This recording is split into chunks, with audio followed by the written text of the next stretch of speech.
দেখো, আজকে কথা বলবো মণ্ডল প্রকাশনী থেকে প্রকাশিত ভারতের ইতিহাস ও জাতীয় মুক্তি সংগ্রাম যে বইটি বেরিয়েছে তোমরা জানো। কিছুদিন আগেই কিন্তু এই বইটি পাবলিশড হয়েছে, নতুন এডিশন এসছে, 8 নম্বর এডিশন। এর বইটির সম্পাদনায় রয়েছে রাজু শেঠ এবং এই বইটি কোন কোন পরীক্ষার জন্য তোমরা নিতে পারো তো সেটি দেখো। Extremely useful for WBCS prelims এবং mains, SSC, PSC, WB, SSC, railway, NEET, SET, UPSC, LIC, school service commission প্রভৃতি এক্সামের জন্য। তো বলতে গেলে তোমরা যে কোনো কম্পিটিটিভ পরীক্ষার জন্য বইটি কিন্তু পারচেস করতে পারো। এবং বইটির যদি থিকনেসটা দেখাই তাহলে দেখবে অনেকটাই কিন্তু এর চওড়া বা এর থিকনেসটা কিন্তু রয়েছে, যথেষ্ট মোটা একটা বই, এক হাত দিয়ে তোলাটাই একটা বড় কঠিন ব্যাপার। তো এই বইটির যে ব্যাক সাইডটা দেখো, ব্যাক সাইডটা বইটির বৈশিষ্ট্য একটু দেখে নাও যে বইটিতে প্রাচীন যুগ, মধ্যযুগ, আধুনিক যুগ এবং ভারতের জাতীয় মুক্তি সংগ্রামের বিভিন্ন ঘটনা এবং তথ্য সমৃদ্ধভাবে সংকলিত। বইটিতে ইতিহাসে বিভিন্ন যুদ্ধ, সন্ধি, শাসকের নাম, শিলালিপি, মুদ্রা, ছকের মাধ্যমে প্রকাশ করা হয়েছে। ডাব্লিউবিসিএস প্রিলিমস 2023 এবং ডাব্লিউবিসিএস মেন্স 2023 এর বিভিন্ন কেন্দ্র এবং রাজ্য সরকারের পরীক্ষার প্রশ্নাবলী বঙ্গানুপাত আকারে উত্তরসহ উপস্থাপন করা হয়েছে। প্রতিটি অংশের শেষে গ্রন্থপঞ্জি প্রদান করা হয়েছে।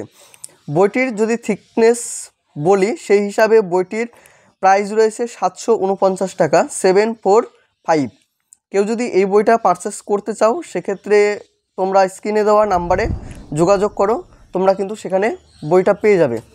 অনলাইনে বা অফলাইনে দুটোভাবেই তোমরা অর্ডার করতে পারো। তো এই বইটির যেটা হচ্ছে পেজ কোয়ালিটি বা বাইন্ডিং কোয়ালিটির কথা যদি বলি তাহলে যথেষ্ট কিন্তু এর ভালো রয়েছে পেজ কোয়ালিটি বা বাইন্ডিং কোয়ালিটি। এবং এই বইটির যে সূচিপত্র দেখো যে প্রথমেই রয়েছে প্রাচীন ভারতের ইতিহাস। তার আগে আমি বলে রাখি, তোমরা যারা চ্যানেলে নতুন রয়েছো তারা অবশ্যই চ্যানেলটি সাবস্ক্রাইব করে দিও, কারণ এই চ্যানেলে মূলত বিভিন্ন সরকারি চাকরির বইয়ের কিন্তু তোমরা রিভিউ দেখতে পারো। তাহলে অবশ্যই চ্যানেলটি সাবস্ক্রাইব করে দিও। বা যদি মনে করো যে আমাদের টেলিগ্রাম গ্রুপে জয়েন হবে তো সেক্ষেত্রে ডেসক্রিপশনেও কিন্তু টেলিগ্রাম গ্রুপের লিঙ্ক দেওয়া থাকবে, তোমরা কিন্তু সেখানে জয়েন হয়ে যেও। পরবর্তীতে সব আপডেট কিন্তু তোমরা সেখানেই পেয়ে যাবে। প্রাচীন ভারতের ইতিহাস, ভূমিকা, ইতিহাসের পরিচয়। প্রথমেই ইতিহাসের পরিচয়ের মধ্যে আমরা সাব টপিকগুলো কী পাচ্ছি সেটা হচ্ছে ইতিহাসের উৎস ও অর্থ, ইতিহাসের সংজ্ঞা বিষয়ক বিভিন্ন মতাদর্শক, ইতিহাসের গতিময়তা, ইতিহাসের যুগ বিভাজন, ইতিহাস চর্চার বিভিন্ন দৃষ্টিভঙ্গিসমূহ, কতিপয় কাল নির্ণয় এবং পদ্ধতিসমূহ, কালের পরিভাষা। দ্বিতীয় নম্বর অধ্যায় রয়েছে ইতিহাস ও ভারতবর্ষ। সেখানে আমরা পাবো ভারতবর্ষের নামকরণের ঐতিহাসিক ব্যাখ্যা, ভারতের প্রাকৃতিক বিভাগ, ভারতের জনগোষ্ঠীসমূহ, ভারতের প্রচলিত সম্মত সনসমূহ। 3 নম্বর অধ্যায় রয়েছে প্রাচীন ভারতের ইতিহাসের উপাদান। সেখানে প্রচুর কিন্তু সাব টপিকগুলো রয়েছে। এক কথায় এই বইটা তোমরা যখন পারচেস করবে বা এখান থেকে তোমরা যদি প্রিপারেশন শুরু করো তাহলে ইতিহাসের যে ভিতটা রয়েছে সেটা কিন্তু প্রথম থেকেই একটা শুরু হয়ে যাবে। তো ইতিহাসের জন্য এই বইটা কিন্তু অনেকেই পারচেস করো বা অনেকেই পছন্দ করো। তো সেক্ষেত্রে যদি মনে করো যে ইতিহাসের ভিত্তিটা তোমরা একটু প্রথম থেকেই গোড়াটা মজবুত করবে তাহলে অবশ্যই তোমরা এই বইটা সংগ্রহ করে নিও নিঃসন্দেহে। 4 নম্বর অধ্যায় রয়েছে ভারতীয় সভ্যতার বিবর্তনের ইতিহাস। সেখানে পাবে প্রাগৈতিহাসিক যুগের সভ্যতা, শ্রেণীভেদে প্রাক ঐতিহাসিক যুগের সভ্যতা, মেহেরগড় সভ্যতা, হরপ্পা সভ্যতার আবিষ্কৃত স্থান এবং আবিষ্কারগণ, হরপ্পার প্রত্নোত্তর সমূহ, হরপ্পার প্রত্নক্ষেত্রে প্রাপ্ত নিদর্শনাদি, হরপ্পা সভ্যতার অবলুপ্তি পতনের কারণ, হরপ্পা সভ্যতা পতনের কারণ সম্পর্কিত বিভিন্ন মতাদর্শ, হরপ্পা সভ্যতার সংস্কৃতির প্রভাব। তারপরে রয়েছে বৈদিক সভ্যতা, 5 নম্বর অধ্যায়। বৈদিক সভ্যতাতে এখানে পাচ্ছি আর্যদের পরিচয়, আর্যদের ভারতের বসতির ক্রমবিস্তার, বৈদিক সভ্যতার কালপর্ব, বৈদিক শব্দার্থ, আর্যবৃত্তি, বর্ণাশ্রম প্রথা, বৈদিক যুগে অন্যান্য কাজ, বেদের গুরুত্ব, সূত্র সাহিত্য। দেখো ইতিহাসে প্রচুর কিন্তু এখানে অধ্যায়গুলো রয়েছে, যে কয়েকটা অধ্যায় আমাদের জানা দরকার, যেগুলো আমাদের সিলেবাসের মধ্যে রয়েছে, একটুও কিন্তু এখানে ছাড়া নেই, প্রত্যেকটিই পাবে। 13 নম্বরের অধ্যায় রয়েছে মৌর্যোত্তর যুগের বৈদেশিক আক্রমণ, মৌর্যোত্তর যুগের ভারতীয় ইতিহাস। পরে রয়েছে মধ্যযুগের ভারতের ইতিহাস, সেখানে প্রথম অধ্যায় পাবে তোমরা মধ্যযুগের ভারতের ইতিহাস রচনার সমূহ। এটা হচ্ছে মধ্যযুগের টপিকগুলো। তারপর রয়েছে আধুনিক ভারতের ইতিহাস প্রথম পর্ব, আধুনিক ভারতের ইতিহাসের উপাদান। প্রথম অধ্যায়ে থাকবে ঔরঙ্গজেবের পরবর্তীকালে মুঘল সম্রাটবর্গ 1707 থেকে 1857 খ্রিস্টাব্দে, মুঘল দরবার গোষ্ঠীদ্বন্দ্ব 1707 খ্রিস্টাব্দ থেকে 40 খ্রিস্টাব্দ। তারপরে রয়েছে আধুনিক ভারতের ইতিহাস দ্বিতীয় পর্ব। দেখো কতটা সিলেবাস বা তোমার সূচিপত্রের মধ্যে কিন্তু রয়েছে। প্রথমে শুরু হচ্ছে প্রাচীন ভারতের ইতিহাস দিয়ে, the অ্যানিসেন্ট India history.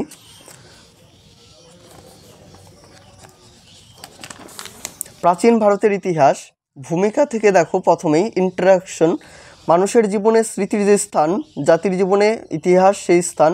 Doctor Sarvepalli Radhakrishnan বলেছিলেন ইতিহাসের পরিচয়, ইতিহাসের উৎস এবং অর্থ, কিভাবে এর উৎস বা অর্থগুলো এসছে।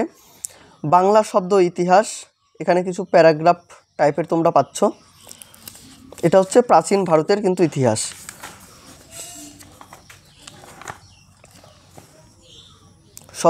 শব্দ বাংলা অর্থ, যেমন কিনাস বা কুষ্টি বাংলা অর্থ হচ্ছে হল কর্ষক বা কৃষক।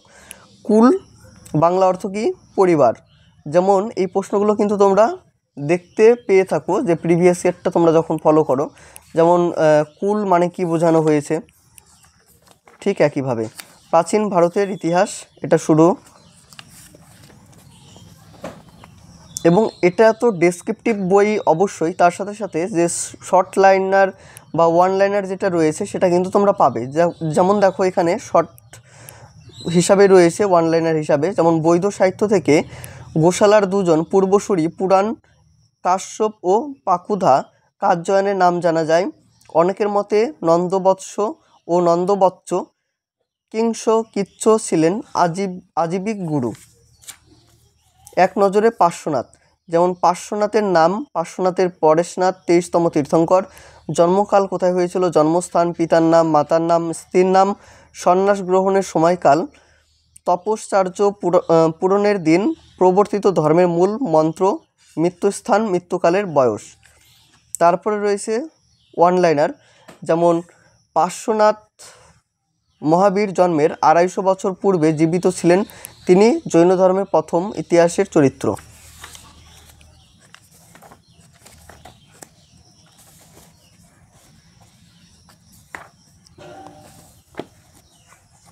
তারপরে দেখো মৌর্যদের ধর্ম। এক কথায় বলতে গেলে যেহেতু এই বইটির যে থিকনেসটা তোমরা দেখতে পেয়েছো প্রথমেই যে কতটা কিন্তু এর থিকনেসটা রয়েছে, তো সেক্ষেত্রে যদি আমি প্রত্যেকটি পার্ট তোমাদের দেখাতে যাই তো সেক্ষেত্রে ভিডিওটা অনেক বড় হয়ে যাবে, তো দেখতে তোমাদের অসুবিধা হবে। তো আমি চেষ্টা করছি কিছু মাঝখান থেকে তোমাদের একটু দেখানোর, যাতে তোমরা একটু বুঝতে পারো যে বইটির কী কী প্রেজেন্টেশন মূলত রয়েছে বা কিভাবে বইটি সাজিয়েছে।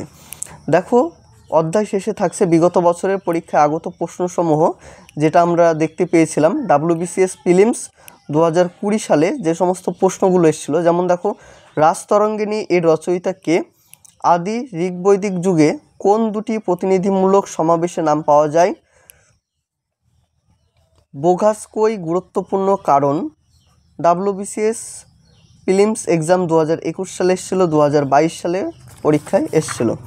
তো এগুলো কিন্তু তোমার WBCS। তারপর SLST পরীক্ষা তোমরা যারা দেবে বা ফর্ম ফিল আপ করেছো, তো সেক্ষেত্রে SLST প্রশ্নগুলো তোমরা দেখতে পাবে। যেমন দেখো 7th SLST 2024 WBMSC class 9-10 level, এটা 11-12 লেভেলের রয়েছে। তারপর সেটের প্রশ্ন রয়েছে, এখান থেকে শুরু হচ্ছে মধ্যযুগের ভারতের ইতিহাস রচনার উপাদানসমূহ। যেমন ভারতবর্ষ মুসলমান অনুপ্রবেশের কাল থেকে ব্রিটিশদের আধিপত্য লাভের মধ্যবর্তী সময়কাল ভারতের ইতিহাসে মধ্যযুগ রূপে বিবেচিত হয়। মধ্যযুগের ইতিহাস রচনায় মুসলমান লেখকদের রচনা ব্যতীত বহু অমুসলমান লেখকের রচনা, বিদেশি পর্যটকদের বিবরণ, প্রত্নতান্ত্রিক নিদর্শন, সরকারি দলিল, দস্তাবেজ প্রভৃতির অবদান সমান গুরুত্বপূর্ণ। নিচে মধ্যযুগের ইতিহাস রচনা লিখিত উপাদানসমূহকে যথাযথ রূপে উপস্থাপন করা হলো। এখানে তোমরা দেখো একটা চার্ট করে সাজিয়েছে এবং বইটির তোমার বাইন্ডিং কিন্তু যথেষ্ট ভালো রয়েছে। তো অনেকেরই চিন্তা হতে পারে যে ছিঁড়ে যাওয়ার কোনো সম্ভাবনা রয়েছে কি না, তো সেক্ষেত্রে সেটা কিন্তু থাকছে না। এখানে দেখো ছবি আকারে দেওয়া রয়েছে, যেমন ছবি সাধকের নাম সম্বন্ধীয় তথ্যাবলী। হজরত নিজামুদ্দিন আউলিয়া 1238 থেকে 1325 খ্রিস্টাব্দে ছবি তোমরা এখানে দেখতে পাচ্ছ। তো এই বইটা নিয়ে আমি ভিডিওটা বেশি বড় করছি না, তাহলে তোমাদের দেখতে অসুবিধা হবে খুবই।